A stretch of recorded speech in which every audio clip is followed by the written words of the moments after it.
Hello, my dear friends. I'm your teacher Amma, and welcome back to my easy English class. Today, I'm going to teach you about the definite article the or the, and talk about my family.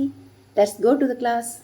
Dear friend, definite article the മലയാളത്തിൽ അർത്ഥമാക്കുന്നത് ആ ഈ എന്നാണ്. It is used to refer a specific person, place or thing that both the speaker and the listener already know about. പറയുന്ന ആളും കേൾക്കുന്ന ആളും ആദ്യം തന്നെ അറിഞ്ഞിരിക്കുന്ന ഒരു പ്രത്യേക വസ്തുവിനെയോ അല്ലെങ്കിൽ ഒരു പ്രത്യേക സ്ഥലത്തെയോ അല്ലെങ്കിൽ ഒരു പ്രത്യേക വ്യക്തിയെയോ നമ്മൾ പറയുമ്പോൾ അവരുടെ മുന്നിലാണ് ഡെഫിനിറ്റ് ആർട്ടിക്കിളായ ദ ഉപയോഗിക്കുന്നത്. അത് ചില സന്ദർഭത്തിൽ ദി എന്നും വായിക്കുന്നു. The next word begins with a consonant sound. We say the. തൊട്ട വാക്ക് ഒരു കോൺസണന്റ് സൗണ്ട് ആണെങ്കിൽ നമ്മൾ ഡെഫിനിറ്റ് ആർട്ടിക്കിളായ ദി അല്ലെങ്കിൽ ധായിനെ ഉച്ചരിക്കുന്നത് ധ എന്നാണ്. അപ്പോൾ എപ്പോഴും ശ്രദ്ധിക്കുക, വ്യഞ്ജനാദ്യ പദങ്ങളുടെ മുമ്പിൽ, അതായത് കോൺസണന്റ് സൗണ്ടിന്റെ മുമ്പിൽ നമ്മൾ ഡെഫിനിറ്റ് ആർട്ടിക്കിളിനെ ധ എന്ന് വായിക്കണം. For example, the book, the car, the boy, the tree, the house. ഇവിടെ നമ്മൾ the book, the car, the boy, the tree, the house എന്ന് വായിക്കില്ല. The book, the car, the boy, the tree, the house. Friends, the following word begins with a vowel sound. We say the. The honest man. ഇവിടെ H silent ആണ്. Honest എന്ന word vowel sound ആണ് ഇവിടെ കാണിക്കുന്നത്. അതുകൊണ്ട് ഇവിടെ നമ്മൾ the ഉപയോഗിക്കുന്നു. വവൽ സൗണ്ടിന്റെ മുമ്പിലൊക്കെ നമ്മൾ ദി ആണ് ഉപയോഗിക്കുന്നത്. The apple, the elephant. ഇനി when we emphasize something, we say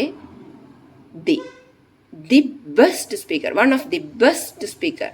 ഇവിടെ ബി കോൺസണന്റ് സൗണ്ട് ആണ് അല്ലേ, ബെസ്റ്റ്. പക്ഷെ നമ്മൾ അവിടെ ദി ആണ് പ്രൊനൗൺസ് ചെയ്യുന്നത്. കാരണം അത് നമ്മളവിടെ ആ സ്പീക്കറിനെ ഊന്നി പറയുകയാണ്. The best, one of the best speaker. അവിടെ ദി ആണ് നമ്മൾ ഉപയോഗിക്കുന്നത്. One of the best student, അവിടെ നമ്മൾ ആ സ്റ്റുഡൻറ്റിനെ ഊന്നി പറയുകയാണ്. അവിടെ കോൺസണന്റ് വേർഡ് ആണെങ്കിലും, കോൺസണന്റ് സൗണ്ട് ആണെങ്കിലും നമ്മൾ അവിടെ ദി ആണ് ഉപയോഗിക്കുന്നത്.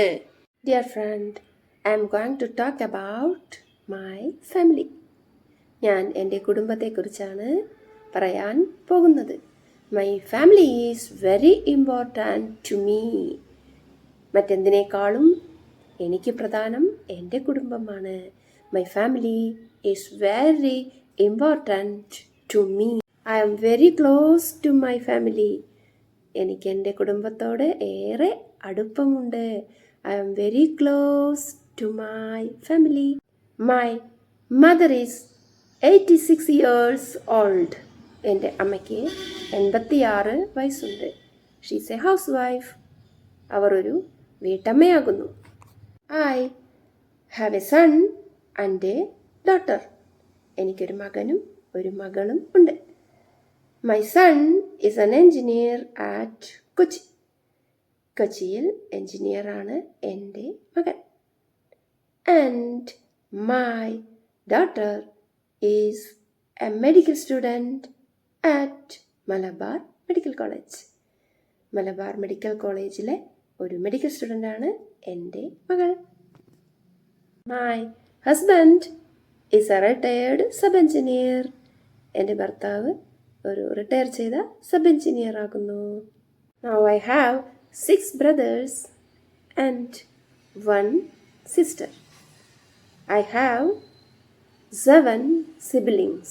What about your family? Can you describe about your family? Dear friends, if you like my classes, please like, share and comment. See you in the next class.